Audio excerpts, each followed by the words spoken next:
This is problem 3-66.M. It's on page 167. For the conditions described in problem 3-65, at what temperature would the stress in the wire be 0? Let's go back and read problem 65. A stainless steel wire is stretched between rigid supports so that a stress of 40 megapascals is induced in the wire at a temperature of 20 degrees Celsius. What would be the stress at a temperature of negative 15 degrees Celsius?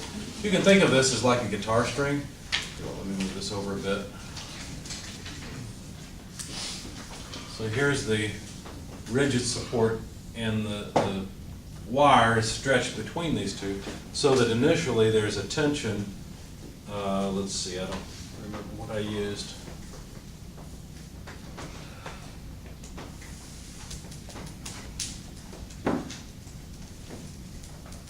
Oh, they've got the stress anyway. They've given us the stress, not the tension. The stress starts out at 40 megapascals, so that's the initial stress.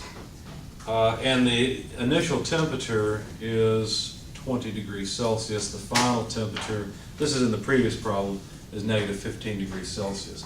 So let's talk through this first of all and figure out what's going to happen. All right, so here's the initial tension. So this is actually tension trying to pull the string apart. The temperature is at 20 degrees Celsius. If we decrease the temperature, will the wire try to shrink or will it try to expand? It'll try to shrink, right? So what will happen to the stress? Will it go up or go down?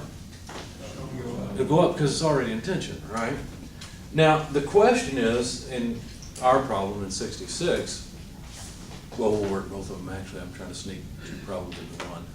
But anyway, the question is, in question 66, what temperature would you have to go to in order to have no stress? Well, would you have to increase the temperature or decrease it? Increase it, right? Because if you increase it, the string, I keep calling it a string, but the wire will want to expand. And so we know that our final temperature will have to be more than 20 degrees for problem 66. But just for experience, let's go through and work both problems. So let's start off with 3-65M. And our governing equation, or the basic idea, is that the deformation of the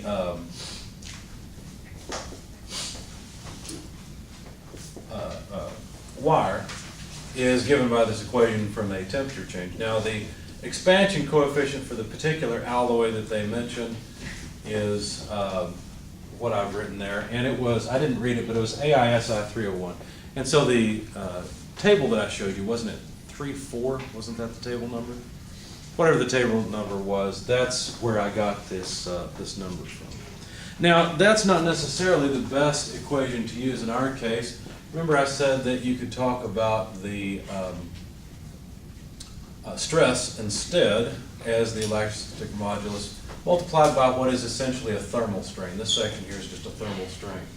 And that'll be more useful to us because what we'd like to do is calculate how much the stress changes due to this change in temperature. So let's throw in all the numbers. Now, steels, do you guys have the elastic modulus for steel memorized yet in metric? I've almost got it. 207 gigapascals. Okay, and for aluminum it's 69 gigapascals. So I'm trying to commit both of those to memory because we'll use them all the time. Notice it doesn't really matter what the alloy is. The fact that this is AISI 301 doesn't really matter as far as the modulus goes. So there's 207 gigapascals. The expansion coefficient is 16.9 times 10 to the negative 6 inverse degrees Celsius. And the change in temperature, well, since we're working 65, we're going to go from 20 to negative 15. Okay, now, normally I'm very particular, and I'll say it should be final minus initial. But the sign that we end up with doesn't really matter. Okay, the fact that we're going to end up with a negative number here, it doesn't matter. We just have to understand intuitively what's going on. Because really, there should be a negative sign in this equation. Because if the temperature increases, the stress would decrease, right? But we don't ever write it that way. So you just have to think through it and realize what the sign means.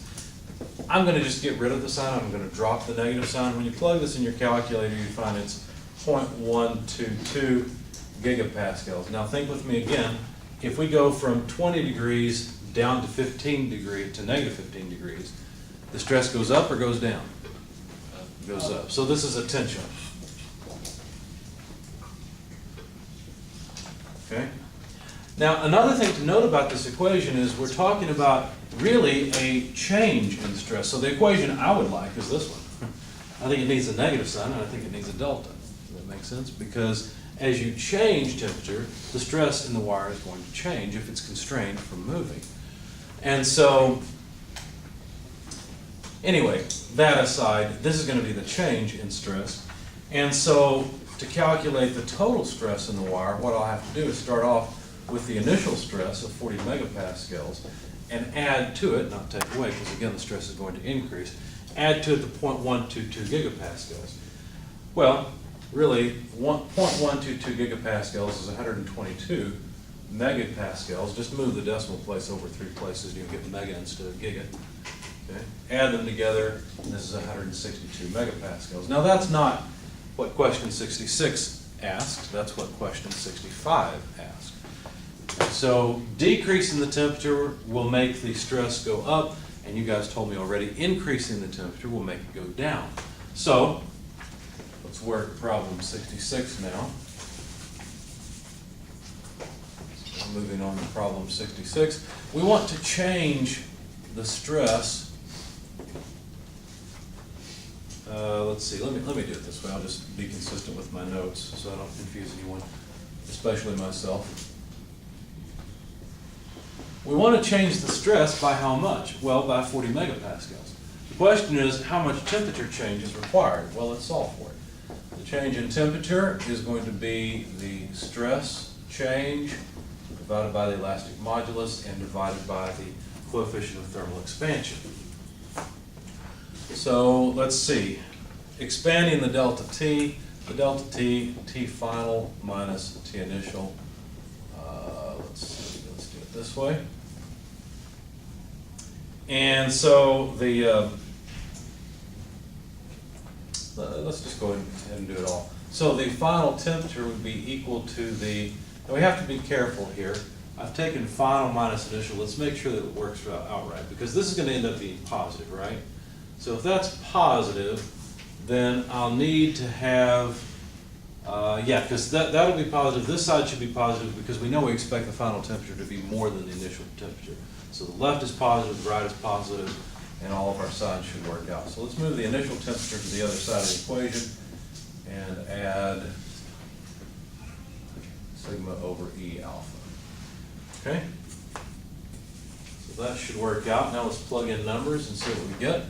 So the final temperature required is the initial temperature plus the amount of stress we want to erase, essentially, which is 40 megapascals, divided by the elastic modulus, 207 gigapascals, and the coefficient of thermal expansion, 16.9 times 10 to the negative 6th inverse degrees Celsius. Now, we can't just cancel the giga and megapascals, so let me make this easy. We'll go 0.0. It's messy. Let me try again.